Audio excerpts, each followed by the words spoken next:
युवराज कपूर को की हिम्मत किसी में नहीं, समझी डार्लिंग। युवराज यह सब अन्या की आंखों में देखते हुए कह रहा था। अन्या भी गुस्से से युवराज को देखती है और कहती है, मिस्टर युवराज कपूर, जानते भी हो मेरा भाई कौन है? युवराज अपनी एक उंगली उसके होठों पर रखते हुए कहता है, शट अप डार्लिंगा, तुम्हारा भाई जो भी हो, आई डोंट केयर, तुमने गलती की है, अब सजा की बारी है सब। अन्या गुस्से से उसे घूरते हुए कहती है, सजा किस बात की, मैं कोई सजा नहीं मानने वाली। अन्या की बात सुनकर युवराज एक शातिर मुस्कान देता है और कहता है, जैसा तुम चाहो, और अपनी कमर के पीछे से गन निकाल कर अन्या के सिर पर पॉइंट कर देता है। यह देखकर अन्या की आंखें बाहर आने वाली होती हैं। वह गुस्से से कहती है, ये क्या है? यह तुम्हारे पास गन है, तुम युवराज उसे गुस्से से घूरते हुए कहता है, चुपचाप अपनी सजा पूरी करो, वरना सीधे यमराज के पास जाओगी यहाँ से। अन्या युवराज की बात सुन एक गहरी सांस लेते हुए मन में कहती है, क्या जरूरत थी तुझे बॉडीगार्ड्स को उल्लू बनाकर भागने की? अब फंस गई ना, घर पर भी गालियां पड़ेंगी और यहाँ ये राक्षस क्या करेगा कुछ पता नहीं। प्रभु, मुझे बचाओ इस राक्षस से, वरना मैं।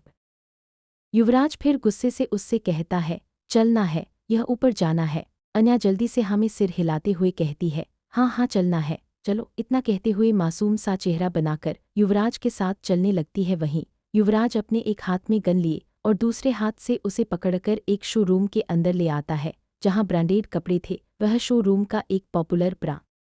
युवराज अन्या को खींचते हुए शोरूम के अंदर लाता है। वहां बहुत सारे स्टाफ थे और वे लोग युवराज को अच्छी तरह से जानते थे। शोरूम का मैनेजर आगे आता हुआ कहता है, हेलो सर, किस तरह की ड्रेस दिखाऊं मैं मैडम के लिए? अन्या अजीब नज़रों से कभी युवराज को देखती तो कभी मैनेजर को। उसे समझ नहीं आ रहा था, क्योंकि अभी ही युवराज ने कहा कि वो उसे सजा देने ला रहा है, पर वो तो उसे शोरूम में लेकर आया था और कपड़े दिलवा रहा है। उसे कुछ भी युवराज एक नज़र पूरे शोरूम को देखता है, फिर उन सारे स्टाफ को घूरते हुए कहता है, तुम लोग यहाँ से जाओ, मुझे जो चाहिए होगा मैं खुद ले लूँगा। अन्या जैसे ही युवराज की बात सुनती है, वह डर जाती है। उसे समझ नहीं आता कि आखिर क्यों युवराज सबको वहाँ से भगा रहा था, इसलिए वह कहती है, नहीं नहीं, आप लोग यहाँ से नहीं जाए। मैनेजर और बाकी सभी अजीब। तभी युवराज घूरते हुए कहता है, क्या तुम सबको मेरी बात सुनाई नहीं दी? युवराज की गुस्से भरी आवाज़ सुनकर वे सब डर जाते हैं और तुरंत वहां से गायब हो जाते हैं। अन्या गुस्से से युवराज को घूरते हुए अपना एक पैर उठाकर युवराज के पैर पर मार देती है। इस वक्त उसने हाई हील्स पहनी थी और तेजी से वार किया था, जिसकी वजह से युवराज को अपने पैरों में हल्का सा दर्द भी हो।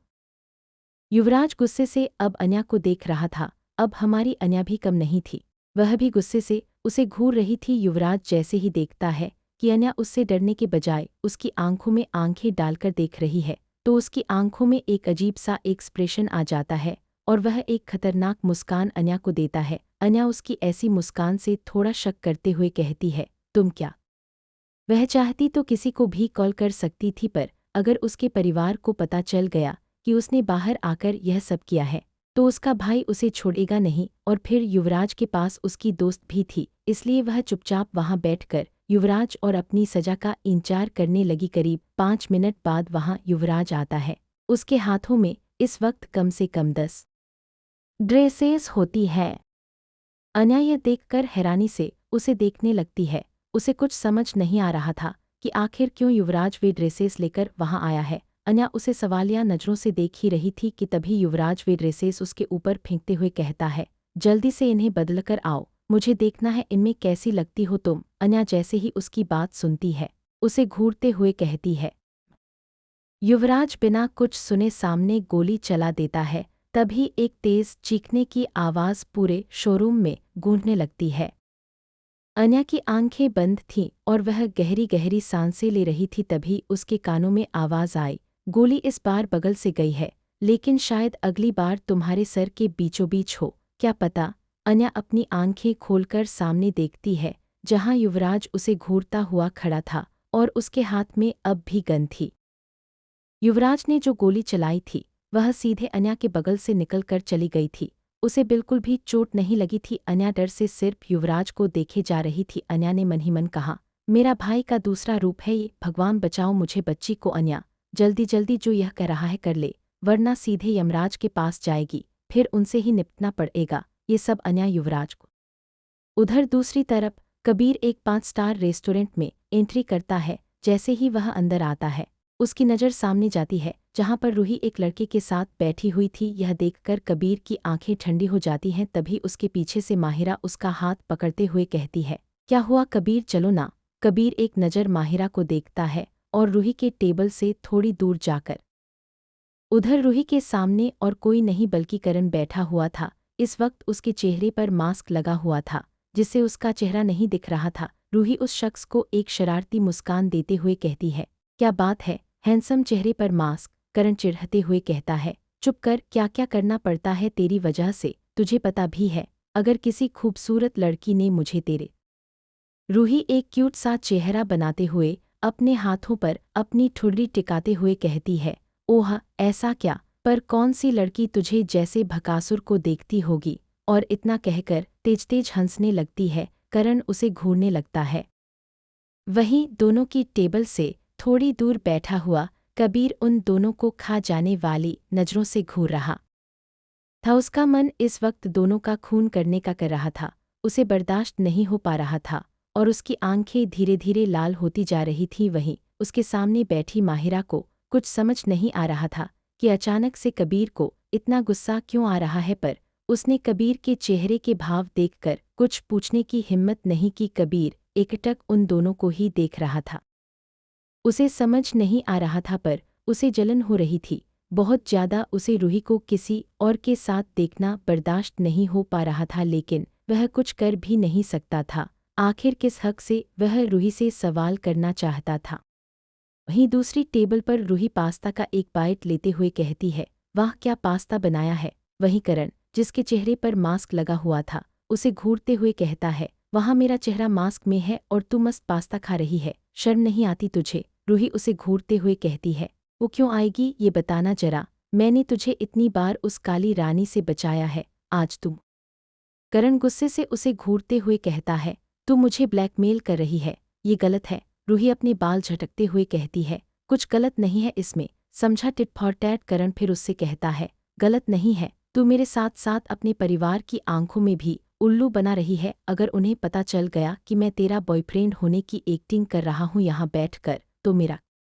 दूर बैठा हुआ कबीर यह सब कब से देख रहा था। माहिरा उससे बातें कर रही थी, पर उसका पूरा ध्यान सिर्फ और सिर्फ उन दोनों पर ही था। उन दोनों को इतना करीब होते देख कबीर की आंखें लाल होने लगती हैं। तभी उसके हाथों पर माहिरा अपना हाथ रख शर्माने लगती है। कबीर अपनी लाल आंखों से उसे घूरता है और उसका हाथ झटक कर सीधा खड़ा हो जाता है। गुस्से से कर कबीर सीधा जाकर उस टेबल के पास खड़ा हो जाता है। रूही और करण जैसे ही अपना सिर उठाकर कबीर को देखते हैं तो उसके चेहरे के हाव भाव देखकर डर जाते हैं और एक झटके से सीधा होकर बैठ जाते हैं। रूही जैसे ही कबीर के हाव भाव देखती है उसकी आंखों में अचानक डर आ जाता है।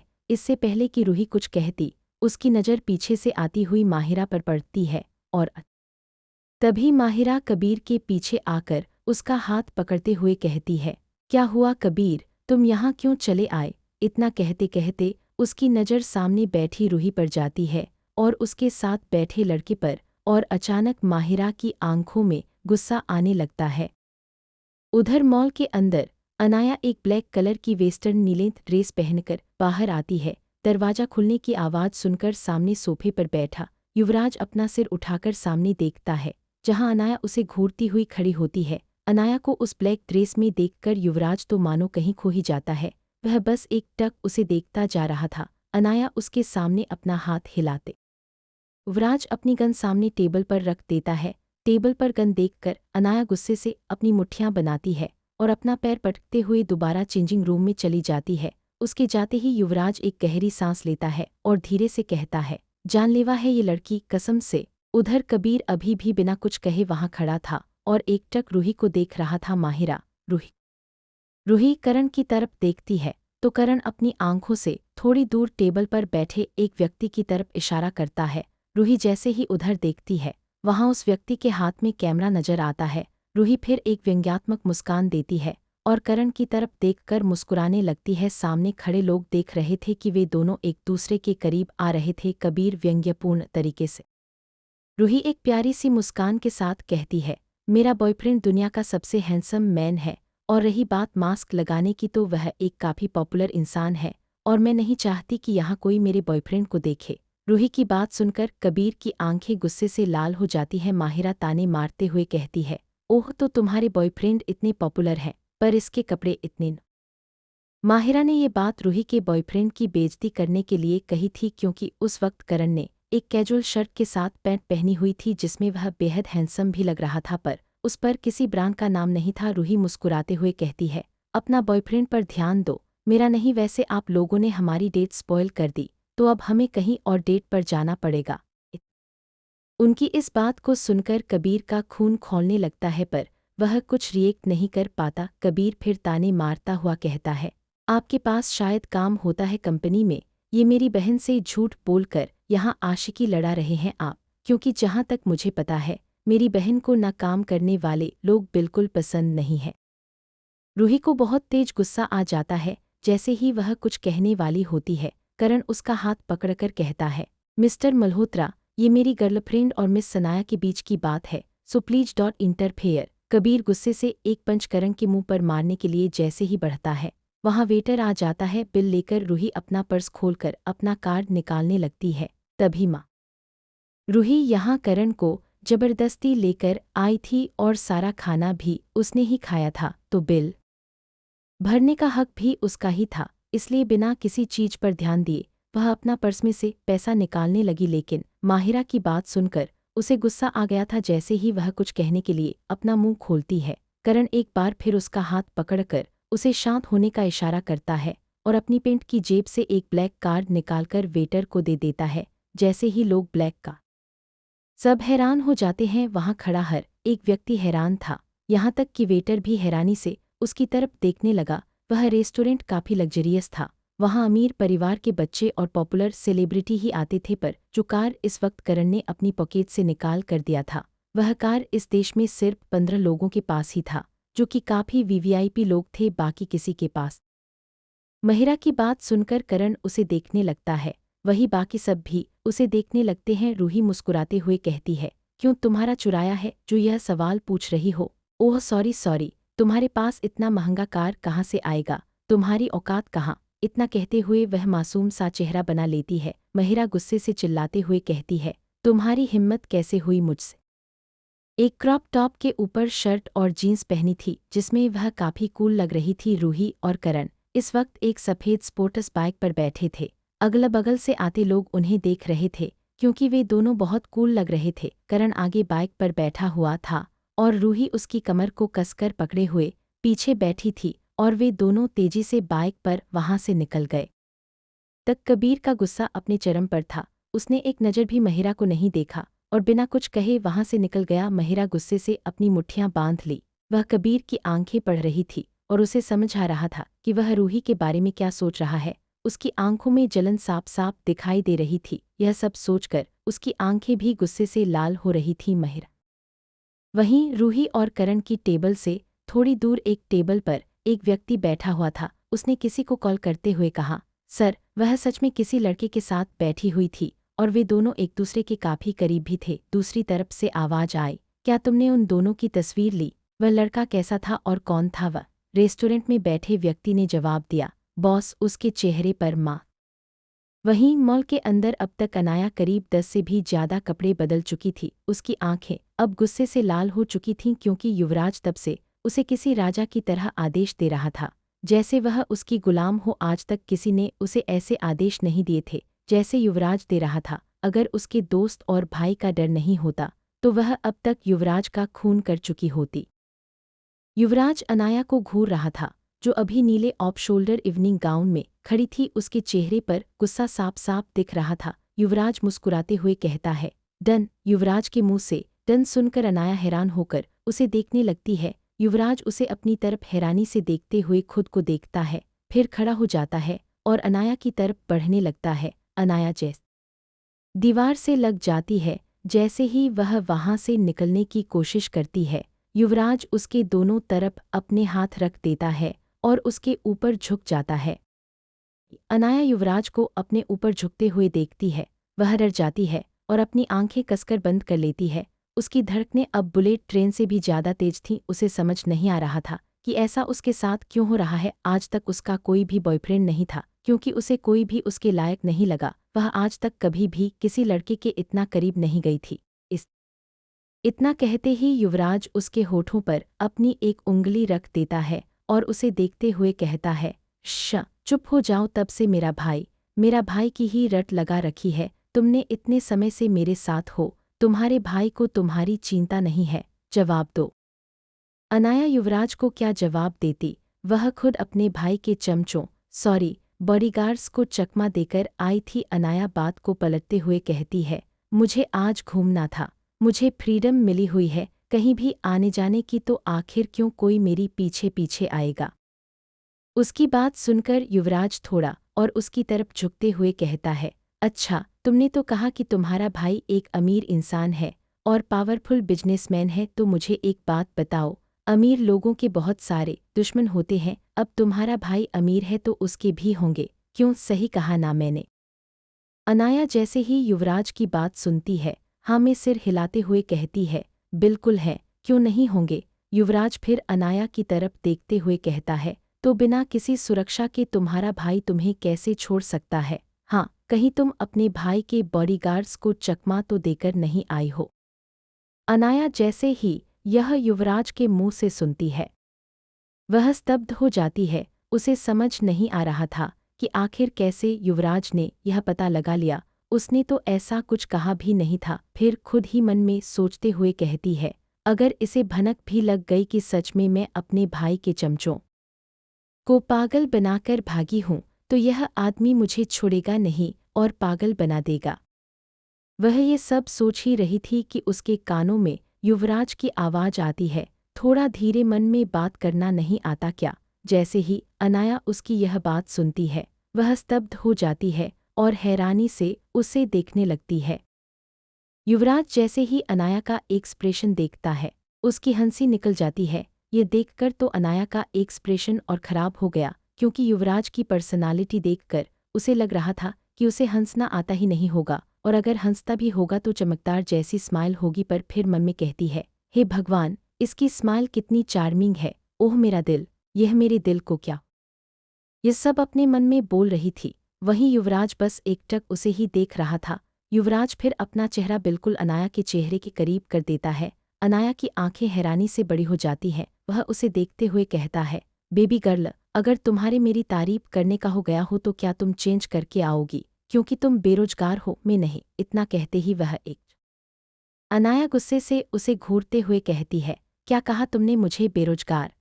मिस्टर भाटेवर, जो भी तुम हो, मैं कोई बेरोजगार नहीं हूँ, समझे। मैं एक कॉलेज स्टूडेंट हूँ और थोड़े दिनों बाद मेरे पास मेरी लॉ की डिग्री होगी, और तुम्हें देखकर लगता है तुम्हारे ऊपर 5-6 केस तो हुए ही होंगे। वो सारे केस मैं लड़ूंगी और तुम्हें जेल भेजूंगी, समझे। अनाया की बात सुनकर युवराज मुस्कुराते हुए कहता है, इंतजार रहेगा मुझे इसका। बेबी गर्ल, अब जाओ, चेंज करके आओ, मुझे देर हो रही है, जाओ जल्दी। अनाया उसे घूरते हुए, पैर पटकते हुए चेंज करने चली जाती है। कुछ देर बाद इस वक्त युवराज का असिस्टेंट और अनाया के हाथों में 15 से भी ज्यादा शॉपिंग बैग्स थे, और युवराज उनके आगे किसी राजा की तरह खाली हाथ चल रहा था। वहीं उसके पीछे उसका असिस्टेंट और अनाया गुस्से से उसे घूरते हुए चुपचाप उसके पीछे चल रहे थे। उन्हें समझ नहीं आ रहा था कि युवराज ने इतने सारे कपड़े क्यों खरीदे। अनाया धीरे से असिस्टेंट से पूछती है, क्या ये उसकी गर्लफ्रेंड के लिए है? असिस्टेंट ना में सिर हिलाते हुए कहता है, आपको देखकर लगता है कि मेरे बॉस की कोई गर्लफ्रेंड भी होगी। अनाया ना में सिर हिला देती है। फिर दोनों चुपचाप युवराज के पीछे चलते रहते हैं। वे लोग अब युवराज की कार के पास खड़े थे, जहां पर बॉडीगार्ड्स अनाया के दोस्तों को लेकर खड़े थे। अनाया जैसे ही अपने दोस्तों की तरफ जाने लगती है, युवराज उसका हाथ पकड़ लेता है। अनाया गुस्से से कहती है, छोड़ो मेरा हाथ, क्यों पकड़ा है तुमने? युवराज उसे घूरते हुए कहता है, यह मेरा सामान है। अनाया अपने हाथों की तरफ देखती है, जिसमें उसने शॉपिंग बैग्स पकड़े हुए थे। एक गहरी सांस लेकर बैग्स युवराज की तरफ बढ़ा देती है। तभी युवराज का फोन बजने लगता है।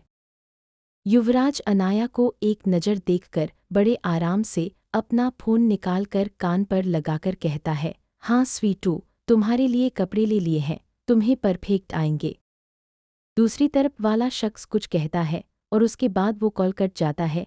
इधर बाकी सभी लोग हैरानी से युवराज को देख रहे थे। सबसे ज़्यादा शॉक तो असिस्टेंट था, क्योंकि आज से पहले उसके बॉस ने कभी किसी लड़की को छुआ भी नहीं था, एक नज़र उठाकर तक नहीं देखा था, तो यह अचानक से उनकी स्वीटहार्ट कहाँ से आ गई। वहीं अनाया को बेहद गुस्सा आ रहा था, क्योंकि पिछले 3 एक नज़र उसे गुस्से से घूरा और फिर अपनी कार में बैठने लगी। तभी पीछे से युवराज उसे आवाज़ देता है, रुको। अनाया एक एरोगेंट लुक के साथ युवराज को देखती और कहती है, क्या है। अनाया का ऐसा व्यवहार देखकर युवराज मुस्कुराता है और उसकी तरफ बढ़ते हुए एक बैग आगे कर देता है। अनाया अजीब नज़रों से बैग को देखती है और फिर उसे घूरते हुए कहती है, अनाया उसे गुस्से से घूरते हुए कहती है, नो नीड, अपने पास ही रखो इसे। युवराज जबरदस्ती वो बैग अनाया के हाथ में पकड़ा देता है और कार में बैठकर वहां से निकल जाता है। अनाया गुस्से से जैसे ही उस बैग को फेंकने वाली होती है फर्श पर, तभी उसकी दोस्त उसे रोकते हुए कहती है, पागल है क्या, रुक जा, क्या कर रही है। अनाया अपनी दोस्त आन्वी को घूरते हुए कहती है, मैं क्या कर रही हूँ, तूने नहीं देखा, उसने जब मुझे ये चाहिए ही नहीं था तब भी वो मुझे जबरदस्ती दे गया, मैं क्यों रखूं इसे। अन्वी अनाया को शांत करते हुए कहती है, शांत हो जा, गदाधारी भीमा, बस तूने उसकी गर्लफ्रेंड के लिए इतने सारे कपड़े चुने, इसीलिए एक जेन्युइन कंसर्न के कारण उसने तुझे ये दे दिया, और क्या, बस बात खत्म, अब तू रोड पर तमाशा मत कर, सब हमें देख रहे हैं, समझी, चल। अनाया गुस्से से बिना कुछ कहे पैर पटकते हुए कार में बैठ जाती है। उसके बाद अनाया पहले अन्वी को उसके घर छोड़ती है, फिर ओबेरॉय मेशन के लिए निकल जाती है। रात का वक्त। सनाया इस वक्त एसके इंस्ट्रीज के टॉप फ्लोर के सीईओ केबिन में थी। उसके हाथों एक सिगरेट थी जिसे वो कश लेती हुई बाहर के नज़ारे देख रही थी, जहां से पूरा दिल्ली शहर दिख रहा था। तभी सनाया का फ़ोन रिंग करता है। सनाया जैसे ही फ़ोन पर नाम पढ़ती है, वह उठा लेती और कहती है, सब रेडी है। दूसरी तरफ से वो शख्स कहता है, सब कुछ रेडी है बॉस, सभी लोग आ चुके हैं, आप कब तक आओगी। सनाया एक गहरी सांस लेते हुए कहती है, 1 घंटा। सनाया उसके बाद फिर सिगरेट का कश लेती हुई बाहर उस ग्लास विंडो से देखने लगती है। तभी एक बार फिर उसका फ़ोन रिंग करता है। सनाया बिना नंबर देखे उठाती हुई कहती है, बोला ना 1 घंटे में आ रही हूँ, समझ नहीं आती बात। इतना कहकर वो अचानक शांत हो जाती है और गुस्से से अपनी आंखें बंद कर लेती है, क्योंकि उसका गुस्सा कंट्रोल नहीं हो रहा था। सनाया एक गहरी सांस। सनाया उसे रोकते हुए जवाब देती है, नहीं भाई, ऐसा कुछ नहीं, बस एक दोस्त का कॉल था, वो बुला रही थी, काफ़ी दिन हो गए ना उससे मिले हुए, इसलिए। सनाया ने इतनी सफाई से झूठ बोला था कि कोई उसका झूठ पकड़ नहीं सकता। आखिर अपने इमोशंस छुपाने में सनाया माहिर जो थी, और ध्रुव भी सनाया की बातों में बाकी लोगों की तरह आ गया। ध्रुव कहता है, ओके तुम चली जा। सनाया के मुंह से जैसे ही ध्रुव ने यह सुना कि वह आ रही है, अचानक से उसके टोन में फिर से वही एक्साइटमेंट वापस आ गई। उसने उसी तरीके से कहा, ठीक है, जल्दी से नीचे आ जाओ, मैं तुम्हारे ऑफिस के बाहर वेट कर रहा हूँ। सनाया ने जैसे ही यह सुना, उसने जल्दी से जाकर अपने कंप्यूटर से सीसीटीवी ऑन किया। उसके कंप्यूटर से पूरा ऑफिस का सीसीटीवी कनेक्टेड था। सनाया एक गहरी सांस लेते हुए कहती है, भाई, अभी ऑफिस का थोड़ा काम रह गया है। सनाया की बात सुनकर ध्रुव थोड़ा गुस्से से कहता है, सारे वर्कर्स तो निकल रहे हैं, तो तुम क्यों ओवरटाइम कर रही हो, जल्दी आओ, नहीं तो मैं अंदर आ जाऊंगा। सनाया ने जैसे ही यह सुना, उसने ध्रुव को रोकते हुए कहा, नहीं भाई, मैं आ रही हूँ, आप अंदर मत आइए। सनाया ने इसलिए ये कहा क्योंकि ध्रुव एक जाना माना डॉक्टर था, उसे इस ऑफिस में देखकर सारे वर्कर्स पागल। करीब 5 मिनट बाद सनाया सीधे पिछले दरवाजे से निकलकर ध्रुव के सामने खड़ी हो गई। सनाया को अपने सामने देखकर ध्रुव मुस्कुराता है और उसके बालों को सहला देता है। सनाया भी एक छोटी सी मुस्कान दे देती है। उसके बाद ध्रुव किसी जेंटलमैन की तरह उसके लिए दरवाज़ा खोलता है और सनाया बिना कुछ कहे कार के अंदर बैठ जाती है। ध्रुव भी आकर दूसरी तरफ से ड्राइविंग सीट पर बैठ जाता है। सनाया कार की खिड़की खोलकर अपना हाथ बाहर निकालती है और सनाया ध्रुव को शांत करते हुए कहती है, भाई, कहाँ इतना काम, मैं इतने दिनों से बाहर थी तो बहुत सारा पेंडिंग काम था, इसलिए मेरा ऑफिस जाना ज़रूरी था। सनाया की बात सुनकर ध्रुव कहता है, सनाया, इसके इंडस्ट्री कोई ऐसी इंडस्ट्री नहीं कि अगर तुम एक हफ्ते नहीं जाओगी तो कुछ हो जाएगा। आज भी वह एक टॉप कंपनी है जो ओबेरॉय और मल्होत्रा फैमिली को अकेले ही टक्कर दे रही है, तो फिर अभी इतनी मेहनत की क्या ज़रूरत। सनाया ध्रुव का कंसर्न साफ साफ समझ रही थी। वह उसे शांत करते हुए कहती है, अच्छा अच्छा भाई, शांत हो जाओ, मैं समझ गई और मैंने ऑफिस में आराम कर लिया था। और हाँ, भले ही यह एक टॉप कंपनी है, पर जैसा मेरे वर्कर्स पूरा समय इस कंपनी के लिए काम कर रहे हैं, मेरा भी हक बनता है कि मैं भी योगदान करूं, इसलिए मैं ऑफिस गई थी। सनाया की बात सुनकर ध्रुव एक गहरी सांस लेते हुए कहता है, ओके, जैसा मेरी बहन कहे, और मुस्कुरा देता है। सनाया भी ध्रुव को देखकर मुस्कुरा देती है। अगर सनाया की मुस्कान उसके किसी टीम मेंबर ने देख ली होती तो वे शॉक्ड ही हो जाते, क्योंकि इतने सालों में उन्होंने कभी सनाया को हंसते हुए नहीं देखा था। पर अपने परिवार के साथ वह एक अलग ही सनाया बन जाती थी, प्यारी और मासूम सी सनाया। उसके बाद वे दोनों सीधे मल्होत्रा मिशन के लिए निकल जाते हैं। कुछ देर बाद ध्रुव की कार सीधे मल्होत्रा मिशन के बाहर रुकती है। पहले ध्रुव बाहर निकलता है, फिर सनाया के लिए दरवाज़ा खोलता है। सनाया अपने भाई का यह जेंटलमैन नेचर देखकर अपने भाई की तरफ देखती हुई कहती है, ध्रुव भाई, क्या आपकी कोई गर्लफ्रेंड है?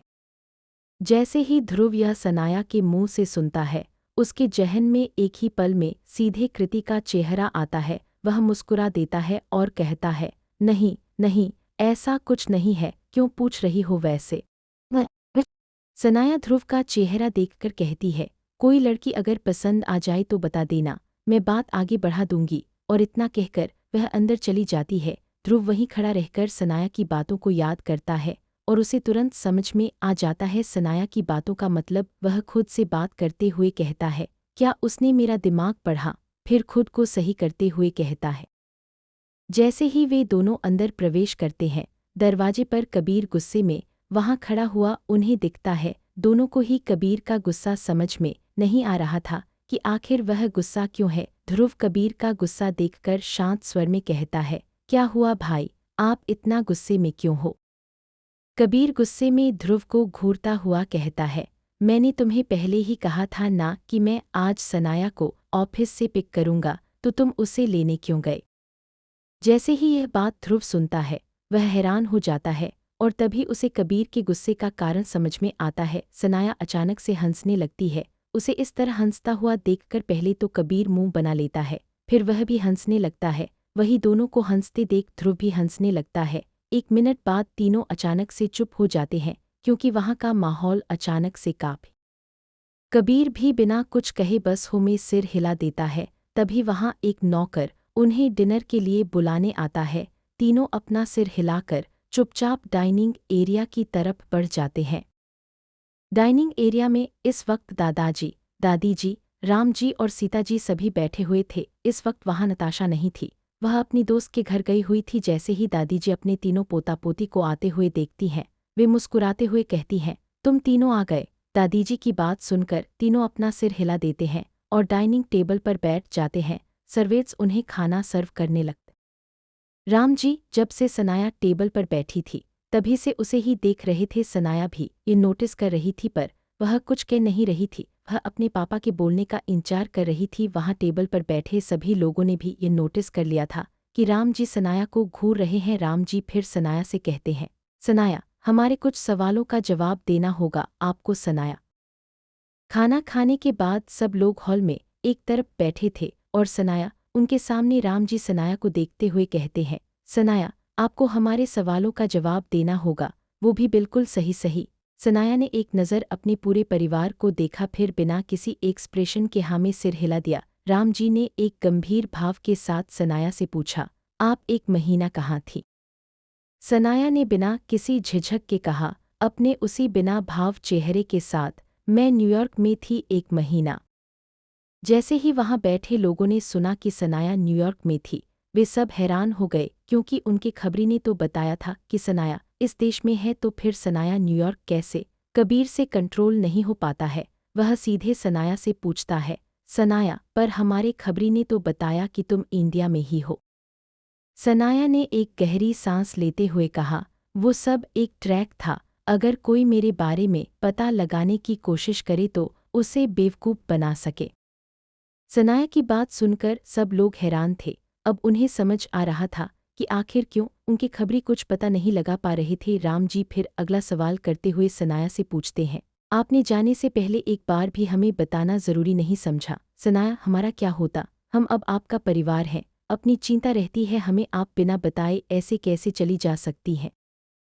यह कहते वक्त राम जी को काफ़ी दुख हो रहा था। उनकी बेटी बिना उन्हें बताए 1 महीना के लिए गायब हो चुकी थी। इतनी मुश्किल से एक तो उन्होंने उसे ढूंढा था, ऊपर से उसका ऐसा जाना उनके दिल में एक बार और सनाया को खोने का डर पैदा कर देता है। सनाया अपने पापा की सारी भावनाएं उनके चेहरे से बखूबी पढ़ रही थी। सनाया ने अपने पापा की आंखों में आंखें डालकर कहा, सॉरी डैड, मैं अपनी गलती मानती हूँ। मुझे ऐसा नहीं करना चाहिए था। आज के बाद मैं दोबारा कभी ऐसा नहीं करूँगी, ये मेरा वादा है आपसे।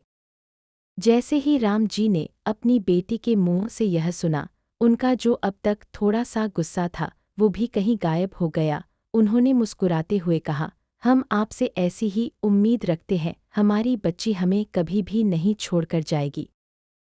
सनाया ने हाँ में सिर हिला दिया। तभी दादाजी अपनी कड़कती हुई आवाज में पूछते हैं, ये क्यों नहीं पूछा तुमने अपनी बेटी से, राम, कि आखिर उसे 8 गोलियां क्यों लगी थीं? तुम्हें नहीं लगता तुम्हारी बेटी को इसका जवाब देना चाहिए? जैसे ही राम जी और बाकी सब ने दादाजी की यह बात सुनी, वे सब सनाया को देखने लगे। सनाया सभी की नज़रें खुद पर महसूस करती है तो एक जैसे ही सनाया ने यह सब कहा, सब उसे हैरानी से देखने लगे। सीताजी थोड़ी चिंतित होकर सनाया से कहती हैं, बेटा, तुम अपने साथ कोई बॉडीगार्ड क्यों नहीं रखती हो? अगर तुम अपने साथ कोई बॉडीगार्ड रखती तो ऐसा नहीं होता ना, अगर तुम्हें कुछ हो जाता। सीताजी फिर ध्रुव और कबीर की तरफ देखकर गुस्से से उन दोनों से कहती हैं, तुम लोग वैसे तो हमारी सनाया, हमारी। सीताजी का गुस्सा पूरे हॉल में गूंज रहा था। ध्रुव और कबीर दोनों कुछ नहीं कहते, क्योंकि कहीं न कहीं उन्हें भी पता था कि उनकी गलती थी, उन्हें अपनी बहन की सुरक्षा का ख्याल रखना चाहिए था। सीताजी फिर अपने पति की तरफ देखती हुई कहती हैं, और वैसे इस वक्त तो बहुत सवाल और जवाब कर रहे हैं मेरी बेटी से, तब कहाँ थे जब सनाया उस मुसीबत में फंसी थी, बताई। राम जी भी अपना सिर झुका लेते हैं, क्योंकि कहीं न कहीं उनकी भी गलती थी। सीताजी अपने पति और बेटों का सिर झुका हुआ देखती हैं तो उन्हें और गुस्सा आने लगता है। वह गुस्से में कुछ कहने ही वाली थीं कि सनाया अपनी माँ को शांत करती हुई कहती है, मॉम मॉम, बस आप भाई और डैड को कुछ मत कहिए, इनमें से किसी की गलती नहीं थी, कहीं न कहीं मेरी गलती थी कि मैंने आप लोगों को। सीताजी इस बात पर कुछ नहीं कहती, क्योंकि गलती तो उनकी बेटी की भी थी। पूरा हॉल अचानक से शांत हो जाता है। तभी सनाया का फ़ोन बजने लगता है। सनाया अपना फ़ोन निकालकर उसमें कॉल करने वाले का नाम देखती है, फिर चुपचाप कॉल उठा लेती है। उधर से सनाया को कुछ कहा जाता है, फिर सनाया जवाब में आती हूँ कहकर कॉल कट कर देती है। एक बार फिर सबकी नज़रें सनाया पर। इतना कहकर सनाया सबकी तरफ देखने लगती है। सीताजी कहती हैं, क्यों, क्या हुआ बेटा, क्या तुम्हारी दोस्त की तबीयत ठीक है? सनाया हाँ में सिर हिलाते हुए कहती है, हाँ मॉम, सब ठीक है, वो काफ़ी दिनों से हमारी मुलाकात नहीं हुई है, इसलिए बस वो बुला रही थी। सनाया की बात सुनकर सीताजी मुस्कुराते हुए कहती हैं, ठीक है, तुम जाओ, ड्राइवर तुम्हें खुद छोड़ देगा और साथ में बॉडीगार्ड भी जाएंगे। सनाया जैसे ही यह सुनती है, वह अपनी माँ की तरफ देखकर कहती है, नहीं मॉम, इसकी ज़रूरत नहीं है। सीताजी गुस्सा करती हुई कहती हैं, इसकी ज़रूरत है। सनाया बिना कुछ कहे हाँ में सिर हिला देती है। जैसे ही सनाया उठकर जाने लगती है, कबीर उसे रोकते हुए कहता है, रुको सनाया, मैं तुम्हें ड्रॉप कर देता हूँ। सनाया जैसे ही यह सुनती है, उसके चेहरे का भाव थोड़ा बदल जाता है, लेकिन तुरंत ही वह अपने बिना भाव वाले स्वरूप में आ जाती है और कबीर से कहती है, कोई बात नहीं भाई, आप ऑफिस से थक कर आए होंगे, ड्राइवर मुझे छोड़ देगा, चिंता मत करो। कबीर सनाया से सवाल करता हुआ कहता है, कौन सा मॉडल है? सनाया एक गहरी सांस लेते हुए कहती है, वह मेरा एक दोस्त ने पर्सनली डिजाइन कराया है, तो उसका कोई फिलहाल मॉडल नहीं है। वहाँ खड़े सभी लोगों को ये बात अजीब लगती है कि कैसे बिना किसी अच्छे मॉडल वाली कार को सनाया उपयोग कर सकती है, बिना अपनी सुरक्षा का ध्यान रखे। कबीर सनाया को मना करते हुए सनाया कबीर को रोकते हुए कहती है, नहीं भाई, इसकी कोई ज़रूरत नहीं है, एक दो दिन में वह मुझे कार दे देगा, आप एक बार खुद चेक कर लीजिएगा, अगर आपको पसंद न आए तो फिर मैं आपका दिया हुआ कार इस्तेमाल कर लूँगी। सनाया की बातों को सुनकर कबीर हाँ में सिर हिला देता है, क्योंकि उसे पता था कि उसकी बहन कोई भी काम ऐसे ही नहीं करती अगर वह कह रही है कि उसका। सनाया फिर हाँ में सिर हिलाकर मालहोत्रा मिशन से निकल जाती है। उसके निकलने के बाद दादाजी कहते हैं, एक बॉडीगार्ड की टीम तैयार करो जो उसका पीछा करे हमेशा, और हाँ, याद रखना वह काफ़ी शार्प हो और सनाया की नज़रों में ना आए। अगर ऐसा हुआ तो वह उन्हें जिंदा नहीं छोड़ेगी। सब लोग दादाजी की तरफ देखने लगते हैं। ध्रुव थोड़ा गुस्से से कहता है, दादू, आपको क्यों?